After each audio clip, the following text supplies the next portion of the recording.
נכנסים לחדר. חדר שיש שם 1,000 אנשים. אתם פתאום נכנסים לחדר הזה, ואתם רואים את כולם הולכים על 4.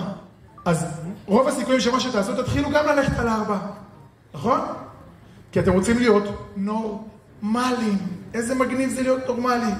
אף אחד לא מסתכל עליך, אף אחד לא מדבר עליך.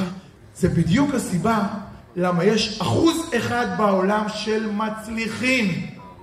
כי המצליחנים הם לא נורמליים, והנורמליים הם לא מצליחנים. אם אתם רוצים להצליח, אתם לא יכולים לעשות את הפעולות הנורמליות שכולם עושים.